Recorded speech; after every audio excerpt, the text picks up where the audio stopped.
walking rant. That chick from Fine Fit Fitness, that Tony chick, is comedy gold. I sometimes when I'm walking will turn her on to hear her just lambast people, and it makes my whole day. Somebody said she was a mean girl. That's not what she is. She is a coach from like 1982. Some of y'all don't know because you got coaches that are nice and friendly and, oh, you can't do it. Well, come on, let's try. No. I remember coaches who would yell in your face and make you cry. And instead of you backing down going, I can't do it, you go, I'm gonna show them. And you get madder and you show them.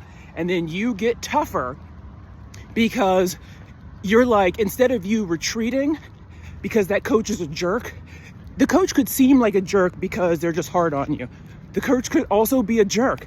I have had both. I've had coaches that were slightly racist, and I've had coaches that were just really tough. You know, in any situation, you have to get yourself together and go, this person ain't gonna beat me. I'm gonna win here. Screw them. I did have a high school basketball coach. I played basketball for 1 year because I was terrible. He basically recruited me to play because I was black. And I was really good in track and field. So, you know, they always think, oh, you're the only black kid in school. If you're good at track, you're probably good at every single athletic event that we got. I completely disappointed him because I was terrible. And he did a lot of yelling and screaming. But his yelling and screaming, the intention behind it was already bad. Because he was wanting me to play for his glory, not for my development. And because I was bad, I could tell he was frustrated. Like, you're a black kid. You should be great at every athletic endeavor. And I tried for a while, and then I was like, why am I trying? Like, this dude, I'll never be good enough because he thought I was going to come in here and do backward slam dunks like Shaquille O'Neal. I think one thing we're missing in 2025 is coaches being tough. First, leading with integrity, and then being tough.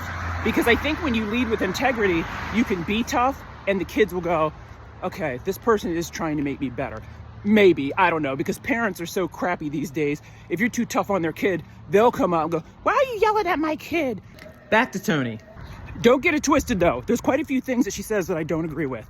Like she talks about fasting. I really think fasting is extremely beneficial depending on what you have going on. I follow Dr. Jangada, I believe. He's a cardiologist out of Florida, and he's been doing it for 30 years, and he studied fasting for 30 years.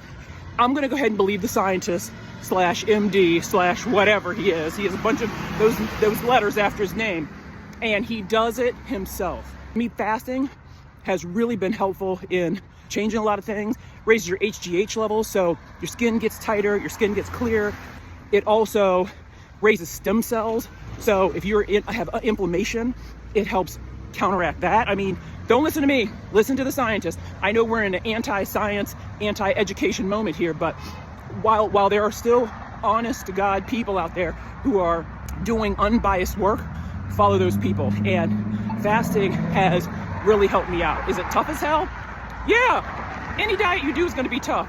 After I had my baby at my big age, I started trying a bunch of different types of diets and a bunch of different types of lifestyles, and like keto, cardio, all those, they didn't work for me.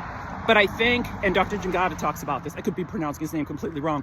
He talks about that, is a lot of things have to do with how we've been on this earth for thousands and thousands of years. We're eating food that isn't for us.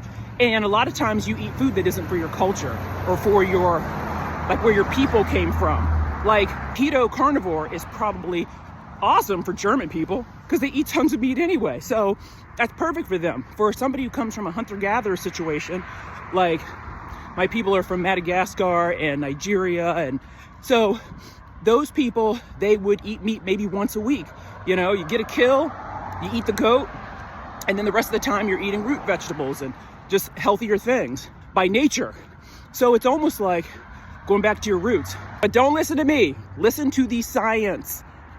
Listen to the science. And if you want a great laugh, listen to Tony in the mornings. It's like a radio show. I freaking love it.